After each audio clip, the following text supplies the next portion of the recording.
So this is the Sog Seal XR. This is their XR lock knife. It's designed to be a combat folder. And the big selling point of this knife is this is designed to be used with gloves. Okay, it is an extremely grippy knife. You've got jimping all along here. You've got really aggressive jimping here on the flipper, back of the blade, front of the handle. Okay, this knife in its stock configuration is not really comfortable to hold just in bare hands. On this one, I actually sanded down the jimping on the front here because it was really sharp on the inside edges, and it was not real comfortable to hold in your hand. I also kind of polished off the edges here on the flipper, left the back alone. It was fine. When I was looking at the specs on this knife, I wasn't sure why they used a glass reinforced nylon on a knife that's this nice, other than that, because normally that's, you know, something they use on cheaper knives, but they did it so they could put the texture in the sides here, which actually this texture is really nice, and I'm glad they did that. You know, I normally like G10 handles, which would be appropriate for a knife at this price range, but this is actually, you know, it's well done. So there's some really cool things about this knife and some really not cool things about this knife that I want to get into.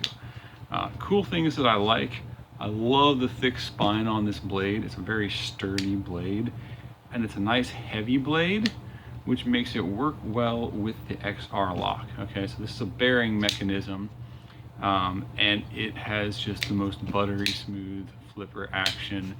You know, flicks vertical, flicks horizontal.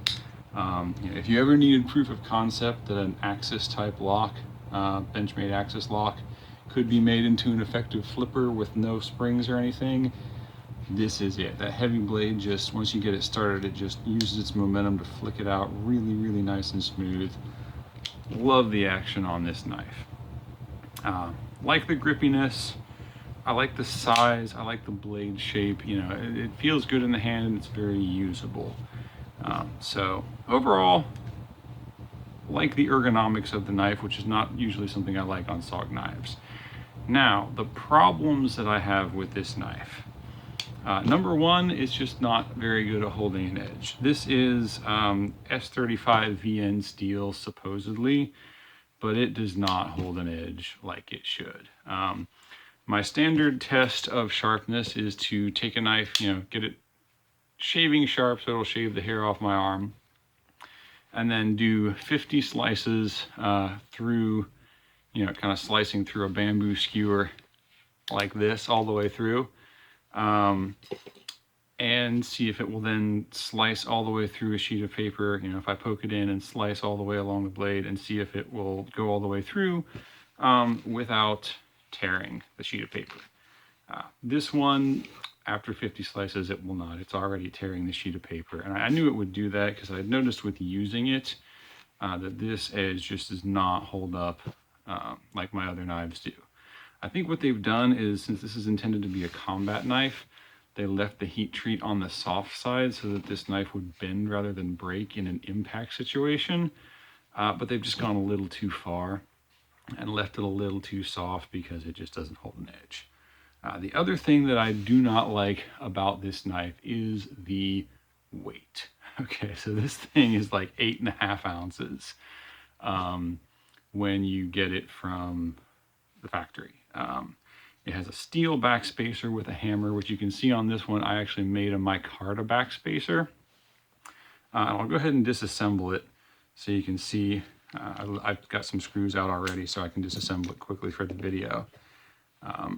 So I skeletonized this portion of the handle, and then I replaced that backspacer with a micarta backspacer instead of a steel one, and that saved an ounce off the weight of this knife.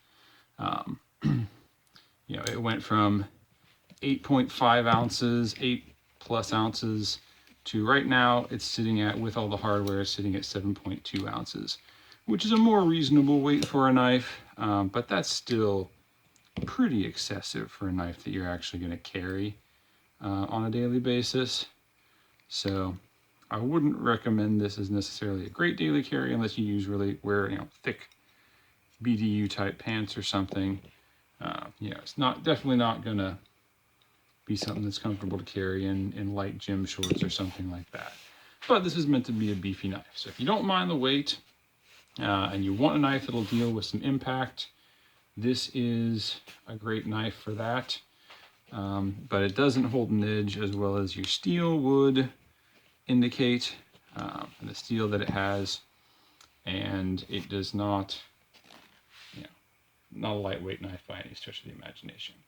So I'm hoping that Sog will very soon come out with a folder that is this size with kind of the G10 and D2 blade steel with a good heat treat, like their Terminus ones that are similar construction but very small. So I'm hoping they'll make one this size with a Terminus construction, because that would be an excellent knife.